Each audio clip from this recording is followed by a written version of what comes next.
आज चौथे चरण के प्रचार अभियान पर निकलने से पूर्व पटना एयरपोर्ट पर मीडिया कर्मियों से बातें करते हुए विकासशील इंसान पार्टी के राष्ट्रीय अध्यक्ष मुकेश सहनी ने एनडीए के विभिन्न घटकों के बीच सामंजस्य की कमी का आरोप लगाते हुए कहा कि इन लोगों को आपस में कोऑर्डिनेशन नहीं है। सब पार्टी अपने अपने लिए लड़ रहे हैं, चाहे लोजपा हो, चाहे जदयू हो, चाहे बीजेपी हो, एक दूसरे को हराने के लिए लगे हुए हैं। अब देखिए ना किस तरह से उपेंद्र कुशवाहा जी को करकट में ये लोग फंसा दिया। पवन सिंह जो वहां से चुनाव लड़ रहे हैं, वो अपने मन से थोड़े ही लड़ रहे हैं, भारतीय जनता पार्टी के द्वारा उनको लड़ाया जा रहा है।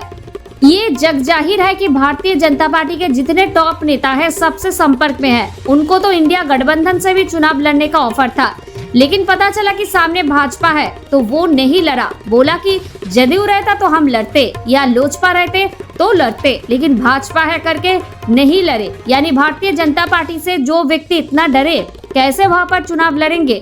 उपेंद्र कुशवाहा जी को हराने के लिए तो आपस में उन लोगों का तालमेल नहीं है और ये तो होना ही है। ये प्रधानमंत्री नरेंद्र मोदी के 12 मई को पटना में होने वाले रोड शो और 400 पार के नारे पर बोलते हुए श्री सैनी ने कहा कि देखिए, बिहार में सबका स्वागत है, बिहार में आइए, सिर्फ चुनाव के समय नहीं बाकी समय भी आइए, बिहार के लिए सोचिए, बिहार के युवाओं के लिए सोचिए, बिहार के किसानों के लिए सोचिए। सिर्फ चुनाव के टाइम में सिर्फ उन्माद फैलाने के लिए आ रहे, ये सही नहीं है। ये सब करने के लिए 365 दिन है और सभी ने आपका नौटंकी देखा है कि किस तरह से आप धर्म के ऊपर राजनीति करते हैं। ये सभी ने देखा है। अब अपने आप को हिंदू सनातन कहते हैं, गो का रक्षक कहते हैं और वही बीप कंपनी से 250 करोड़ का चंदा लेते हैं ताकि वो भी कंपनी वाला और ज्यादा से ज्यादा पशु को कत्लेआम करे और आपको ज्यादा से ज्यादा मुनाफा पहुंचाए। तो सिर्फ चुनाव में ये लोग नौटंकी कर रहा है। ना विकास से इसको मतलब है, ना ही इनको विरासत से मतलब है। सिर्फ ये नौटंकी कर रहे हैं, ढोंग कर रहे हैं। बड़े बड़े पोस्टर पर लिखा है विरासत भी रहेगी, विकास भी रहेगा। ना है विकास और ना है विरासत, सब झूठ है।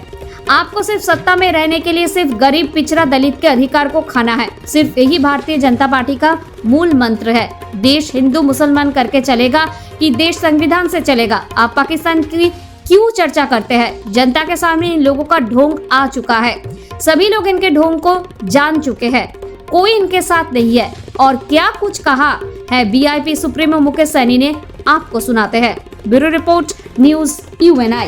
के पीछे में जो पर्दे के पीछे आरएसएस है, जो भारतीय जनता पार्टी को मदद करके इस मुकाम तक लाए। कभी आरएसएस का सोच ही नहीं है कि गरीब, पिछड़ा, दलित आगे बढ़े। आप आज़ादी से लेकर अब तक देखिएगा, हमेशा आरएसएस ने आरक्षण का विरोध किया, हमेशा समीक्षा करने की बात की है। मंडल बनाम कमंडल उन्होंने चालू किया। पिछड़ा, दलित ये राज नहीं कर सकता है, जन्मसिद्ध अधिकार है, उसको गुलामी करने का ये आरएसएस का हमेशा एजेंडा में रहा है। तो ये लोग हमेशा गरीब, पिछड़ा, दलित को साथ नहीं लेना चाहता। उनके हाथ से ये लोग जब पानी नहीं पीता है, जब हमारे हाथ से चाय नहीं पीता है, ये मेरी आवाज़ कैसे संसद भवन में उठाएगा? हमारे बेहतरी के लिए कैसे पॉलिसी बनाएगा? कभी नहीं पॉलिसी बनाएगा। तो इसलिए खास करके बहुजन जितने भी समाजवादी राजनीति करने वाले लोग हैं, सेकुलर विचारधारा के लोग हैं, उस सब से आग्रह करता हूँ। खास करके मैं इस देश के नागरिक जो है, खास करके अपर कास्ट है, हमारे बनिया समुदाय है, इन सब से पढ़े लिखे लोगों से मैं हाथ जोड़ के आग्रह करता हूँ कि आपके पास सोचने समझने का बुद्धि है, विवेक है। आप सोचिए कि हमारा देश कहाँ जा रहा है। क्या देश ऐसे चलेगा, हिंदू मुसलमान करके चलेगा, कि देश विकास के रास्ते पे चलेगा? आप पाकिस्तान की चर्चा करते हैं, लेकिन पाकिस्तान चले जाते हैं बिरयानी खाने के लिए। आप चाइना का क्यों नहीं चर्चा करते हैं, जो $18 ट्रिलियन का अर्थव्यवस्था उनका है, उसका जिक्र क्यों नहीं करते? आपके हिंदुस्तान का, इंडिया का 8 गुना ज़्यादा वहाँ का अर्थव्यवस्था मजबूत है, आप वो चर्चा क्यों नहीं कर रहे? 1984 में भारत और चाइना एक समान था, बराबरी था। आज देखिए हमसे 7 गुना 8 गुना ज़्यादा धन दौलत उनके पास है। तो ये सब चीज़ पे बहस नहीं करेंगे। जो चीज़ पहले हो गया, किस कालखंड में हुआ, क्यों हुआ, किन से गलती हुआ, उस सब के जिक्र आज क्यों करना है? हम सब चीज़ को भूल के आगे कैसे बढ़े हैं? हम चाइना को देखें, अमेरिका को देखें, लंदन को देखें, उनसे सीख लें, हम आगे बढ़े।